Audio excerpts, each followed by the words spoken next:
राधे राधे गुरुजी। राधे राधे। ये मैं ऋषिकेश उत्तराखंड से आया हैं। अच्छा जी। हाँ गुरुजी, हमसे आपसे एक प्रश्न है। हाँ जी, मैं अपनी, ये मेरी पत्नी है, इनके संबंध में एक प्रश्न है। बोलिए। मैं आपसे इतना जानना चाहता हूँ केवल कि समाज ये कहता है कि जिस घर में पुत्र नहीं है उस घर में अंधकार है, परंतु श्रीमद् भागवत में जो आत्मोदित ब्राह्मण है उनके जीवन लीला कुछ और कहती है। कहना क्या चाहते हो? मैं भी तो कथा में ही बात समझाता हूँ कि जरूरी नहीं है कि पुत्र हो। माता यशोदा के भी बेटा नहीं था, मीराबाई के भी बेटा नहीं था, पर इनको भी लोग सम्मान से देख रहे हैं। इसलिए बेटा होना ना होना इससे कोई लेना देना नहीं है। स्त्री के बारे में कहा जाता है कि बेटा हो बेटा हो, जरूरी नहीं। जगन्नाथपुरी की स्थापना करने वाले इंद्रद्युम्न नाम के राजा थे, उनके कोई बेटा बेटी नहीं था, पर फिर भी वो प्रसन्न थे। एक दिन भगवान प्रसन्न होके आए जगन्नाथ जी, बोले तुम्हें क्या चाहिए? इंद्रद्युम्न ने कहा मेरी पत्नी से पूछ लीजिए, आपकी माँ से पूछ लीजिए। तो गुंडीचा उनका नाम था। गुंडीचा माँ से भगवान ने कहा मैया तुम्हें क्या चाहिए? भगवान से बोली बेटा हमें कुछ नहीं चाहिए। भगवान जगन्नाथ जी बोले तुम्हारे कोई संतान नहीं है, मैं आशीर्वाद देता हूँ कि तुम्हारे संतान हो जाए। तो गुंडीचा रोने लगी, बोले आपको किसने कह दिया कि मेरी संतान नहीं है? भगवान बोले मैं तो भाग्य विधाता हूँ, तुम्हारी माथे की रेखाएं देख रहा हूँ कि तुम्हें तो कोई संतान नहीं है। तब जब गुंडीचा माँ रोने लगी और बोली आज के बाद ऐसा ना कहना प्रभु। क्यों ना कहना? बोले मेरे 3 बच्चे हैं। कौन बच्चे आपके? बोले जगन्नाथ जी से। गुंडीचा माँ ने इशारा करते हुए कहा प्रभु आप ही तो मेरे बेटे हो, मैं आपको अपना पुत्र रूप में देखती हूँ, और ये सुभद्रा मेरी बेटी है और बलभद्र मेरे दूसरे बेटे हैं, तुम तीनों मेरी बच्चे हो।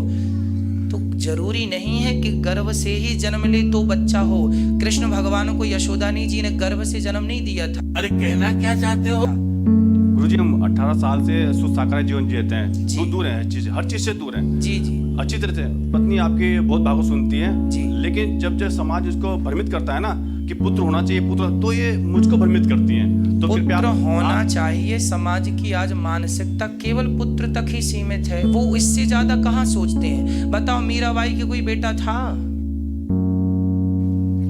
नहीं था कि था? नहीं था। तो क्या समाज ने उनको सम्मान नहीं दिया? पुत्र जिनके 4 हैं 6 हैं, वो ऊपर वृद्ध माता यहाँ रह रही हैं, जाके मिल लो जिनके हैं।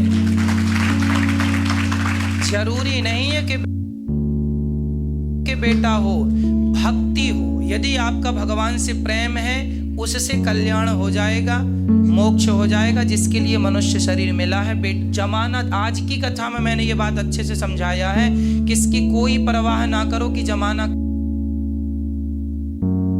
क्या कहता है। गुरुजी ये मेरी सास हैं, आप खुश रहिए। ये मेरी सास हैं, 5 बेटे हैं परंतु रहती मेरे पास ही है। देख 5 लो। बेटे हैं लेकिन रहती मेरे पास ही है। क्या करोगे फिर बेटों का? केवल इसलिए आपको बेटा चाहिए ना कि जमाने का मुंह बंद हो जाए। हम बेटी माँ में समझाता हूँ कि बेटी है ये सब कुछ, लेकिन समझती है समाज। अच्छा आपकी बेटी है? हाँ। अच्छा लो, बस समाज भ्रमित कर देता है। आपकी तो ये- बेटी है? हाँ। अरे मेरी माँ, जब बेटी है तो आप ये क्यों नहीं सोचते कि ईश्वर, हो सकता है आपके भाग्य में तो बेटी भी नहीं थी, पर परमात्मा ने तो कृपा करे कि तुम्हें बेटी भी दे रखा है। जिनका कुछ नहीं होता ना बेटा बेटी, वो लोग कहते हैं कि हमें कम से कम एक बेटी ही हो जाए, पर आपके है तो इच्छाएं ऐसी बढ़ती हैं। गुरुजी आप भूत भविष्य वर्तमान को ध्यान रखते हुए मार्गदर्शन कर दीजिए, आपसे रिक्वेस्ट है मेरी। माइक दीजिए, बताइए बेटा आपको क्यों चाहिए? समाज है गुरुजी, थोड़ा परेशान कर देता है ज्यादा कभी। समाज परेशान? समाज ने तो सीता माता को भी परेशान किया था। मेरी कोई ऐसी इच्छा नहीं रहती, मैं तो माइक पास में लीजिए। ठाकुर जी है मेरे पास, मैं तो इनसे खुश रहती हूँ, मुझे कोई फिर? इच्छा नहीं है। मगर समाज कभी कभी ऐसा हो जाता है कि बिल्कुल मन बिल्कुल दुखी हो जाता है। तो समाज का आप कब तक ठेका लेके बैठी रहेंगे? बताइए मुझे। समाज किसी की हुई है कि आपकी हो जाएगी? परिवार वाले हैं जो इनके परिवार वाले हैं, वो बहुत परेशान करते हैं, कभी कभी बोलते हैं लड़की है दूसरे घर चली जाएगी, क्या है तुम्हारा, कुछ नहीं है। बोले भगवान हमारे, मेरे तो गिरधर गोपाल, दूसरों ना कोई। बताओ उनको, वो खुद वो लोग मूर्ख हैं जो पीछे पड़े हैं बेटों के, जितना पीछा बेटे का लोग कर रहे हैं इतना पीछा भगवान का कर लेते तो नैया पार हो जाती। लेकिन अब कौन, आज पढ़े लिखे लोग ऐसी मानसिकता रखते हैं। अच्छा है कि बेटा हो जाए, पर नहीं है तो ईश्वर की कृपा जैसे रखे राम जी अरे कहना क्या चाहते हो? रहना चाहिए। और सीताराम सीताराम, बस यही जीवन का सार है। तेरे पास पैसा है? पैसे ये 20 पैसा है, चाहिए? अरे नहीं यार,